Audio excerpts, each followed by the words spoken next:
Gloire à vous, nous nous retrouvons aujourd'hui pour une nouvelle vidéo Top Solid, comme d'habitude, et aujourd'hui on va s'intéresser aux faces sur lesquelles on s'appuie, et notamment avec le volume de construction, voir à quoi ça sert concrètement. Ça change pas grand chose et pourtant ça fait toute la différence.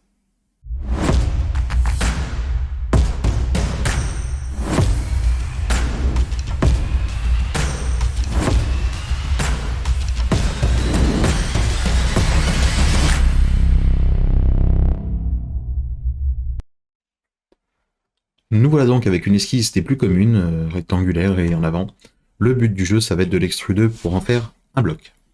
Alors, mettons que je commence comme ça. Si j'extrude mon bloc de manière, on va dire, simple, je clique, peu importe la dimension, c'est pas ce qui m'intéresse. Mettons que je vais mettre un peu de transparence pour rendre ça sympathique. Il y a un énorme défaut à ce bloc. J'ai du mal à repérer ses faces une fois que j'ai autre chose à l'intérieur. Donc pour le moment, il est vide, évidemment. Trouver sa face ici, je sais que je clique sur la face gauche. Le problème vient quand, par exemple, je crée un bloc contraint à l'intérieur et que je suis ici. Je ne sais pas faire la différence entre la face du bloc et la face du bloc contraint, ou en tout cas très difficilement. Du coup, il y a une autre façon d'extruder un bloc qui va nous servir de base pour la construction, et du coup le nom a été fait assez originalement. On a une fonction ici, VC, volume de construction. Je vais cliquer dessus, vous voyez que le volume du coup passe à oui au lieu de non, et cette fois, quand je vais extruder ma forme de la même manière, je me retrouve avec autre chose, donc qui pour moi est en vert et avec déjà un certain niveau de transparence. Je vais pouvoir cliquer sur non à partir de maintenant pour dessiner des pièces utiles, et cette fois quand je vais claquer mon bloc contraint, bon, vous avez déjà vu la différence. La face du bloc contraint, qui est une pièce normale, on va dire, est délimitée par un système de tirets rouge et noir, alors que la face, pardon, du volume de construction est turquoise et noire. Et c'est ça qui va permettre toute la différence. Du coup, quand je vais choisir les faces sur lesquelles je m'accroche au sein d'un agencement, pour être sûr de ne pas faire de bêtises et de m'accrocher sur la bonne face, et de ne pas relier des pièces qui ne devraient pas l'être, et bien du coup, grâce à cette fonction volume de construction, je vais pouvoir choisir intelligemment mes faces, et Dieu sait que c'est important en phase de conception pour pouvoir permettre les modifications sans tout casser derrière. Alors la première chose, je vous propose déjà d'aller voir les réglages de ce volume de construction dans les options. Donc pour ça évidemment, comme d'hab, on va gratter dans Outils, Options. Une fois ici, vous allez chercher dans Forme, vous dépliez, et là vous avez Volume de construction. Vous allez donc faire plusieurs réglages. Le premier, le niveau dans lequel vous voulez que ce bloc apparaisse. Dans mon exemple, il apparaîtra niveau 30. Dans mon modèle principal, quand je ne fais pas un nouveau modèle et que je travaille, sur ma config de base, il est réglé niveau 1, parce qu'on a défini chez nous que dans le niveau 1, on mettait tous les blocs de construction. Donc par défaut, autant faire qu'il s'y mette tout seul, comme ça je n'ai pas à le faire. Deuxième chose, afin d'avoir une transparence, même quand je passe en rendu réaliste, si j'ai oublié de cacher mes blocs, en tout cas mon niveau de bloc, j'ai activé le choix de la matière et j'ai fait en sorte que par défaut elle soit réglée sur matière vert. Comme ça va être moins pénible, je pourrais toujours voir à travers, même si j'ai tout intérêt à les désactiver. Enfin, la transparence courante, pareil, je vais l'activer et je vais lui dire que de base, le bloc a déjà une transparence, j'ai pas besoin d'en rajouter, et j'ai mis une transparence de niveau 7, pur choix personnel, vous mettez bien ce que vous voulez. Et enfin, la couleur, hein, vous l'avez vu, la couleur de création, c'est du vert. Pourquoi? Comme ça se différencie instantanément de tous les autres blocs. C'est pas du gris, c'est pas du blanc, c'est pas du noir qui sont pour nous les couleurs soit de base de Top Solid, soit celles que j'utilise le plus souvent. Mais du coup, ça me permet directement d'avoir quelque chose de différent et de les repérer immédiatement dans le 3D. Voilà, alors je vous propose de prendre cet exemple. Hein, donc voilà, on a un petit bout d'agencement avec un angle, un bout droit, bon peu importe, deux qui sont d'un côté.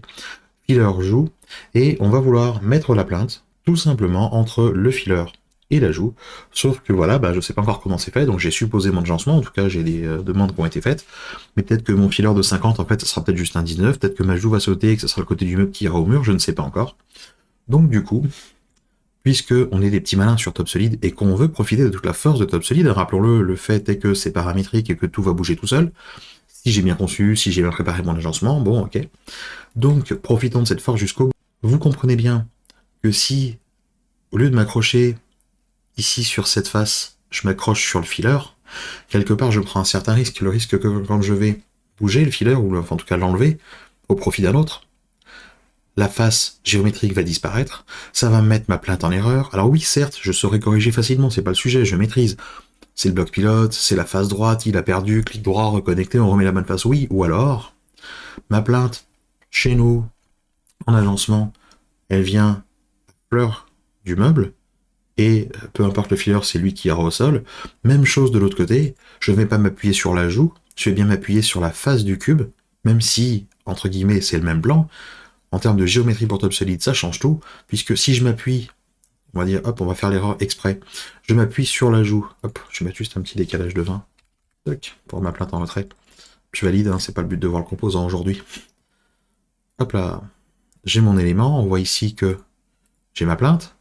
Bon, on va comprendre tout de suite ce qui va se passer, hein, si je détruis la joue. Évidemment que dans le bloc pilote, le plan gauche est perdu. Je reviens en arrière, je remets ma joue. Mettons que maintenant, je fais le choix intelligemment de dire que mon bloc pilote est relié au même endroit. Physiquement, je n'ai changé aucune cote, on est d'accord. C'est juste que j'ai sélectionné une autre face. Si maintenant, ma joue de finition, pareil, je la détruis, et bien évidemment, aucune erreur.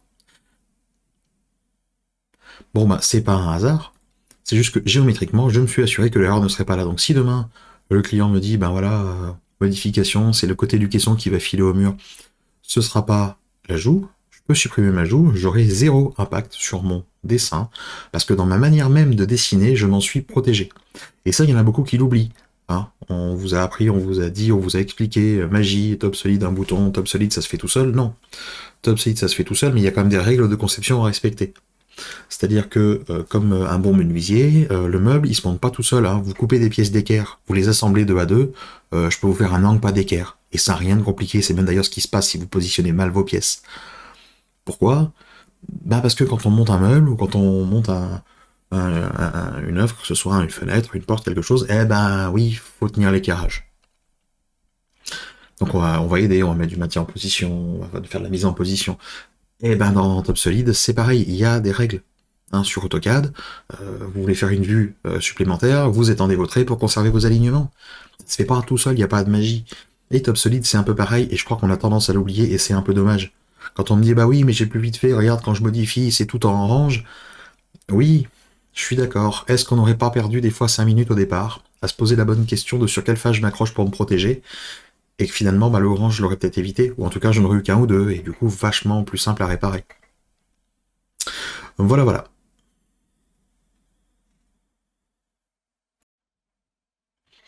Alors du coup, voilà, j'ai voulu faire un petit passage, c'est tout bête, on est d'accord, le volume de construction, c'est sur le principe, c'est pas la fonction qui va casser 3 pattes à un canard, on est bien d'accord, encore que dépend du canard, mais dans l'idée, c'est quand même un petit truc qui va tout changer, parce que le fait de pouvoir choisir la bonne face et d'être sûr de la face sur laquelle on a cliqué, et ben en fait ça va nous sauver 2 semaines plus tard, quand on va avoir le retour du client, et qui va nous dire je veux tel modif, je veux tel modif.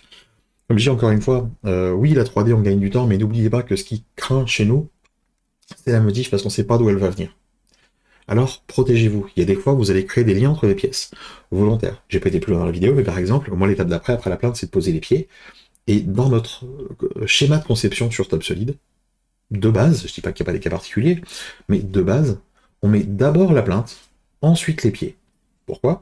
Parce que, contrairement à ce que je viens de vous expliquer et de vous défendre pour mon coup de la joue et de ma plainte, que je veux volontairement indépendant, sur les pieds, je fais exactement le travail inverse. Je veux absolument que mes pieds soient liés à ma plainte, parce que je trouve l'erreur plus grande. Si jamais, quand je décale ma plainte, les pieds sont pas liés, du coup, il faut aussi que je pense à redécaler les pieds en mettant un paramètre, du décalage, je sais pas quoi. Trop pénible, trop long, et je sais qu'un jour ou l'autre, j'oublierai pas. Donc je fais le raisonnement inverse, je me dis, bah non, là j'ai besoin d'un lien fort entre les deux. Donc je pose d'abord ma plainte, je mets ensuite mes pieds, le bloc pilote s'appuie sur la face arrière de la plainte, quand je bouge la plainte, les pieds bougent avec. Comme ça, j'ai pas à y penser, et je sais que ça va se faire tout seul, comme on dit. Mais le tout seul, hein, c'est vous qui l'avez généré, c'est pas un accident. C'est pas une obligation, c'est un choix, et effectivement, si demain je fais sauter la plainte pour cette raison, les pieds vont se mettre en erreur, encore une fois, c'est un choix. Mais je veux dire, aujourd'hui, juste avec ces éléments tout bêtes, on est sur un choix où on choisit les erreurs qu'on va déclencher. Donc ça veut dire que, vous savez quelle est l'erreur qui va se produire, vous savez où elle va se produire, et pour dessous du jeu, vous saurez même comment elle se résout.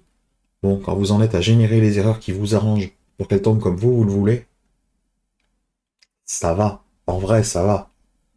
On est loin du ah, drapeau rouge de partout, c'est tout mort, qu'est-ce que je fais?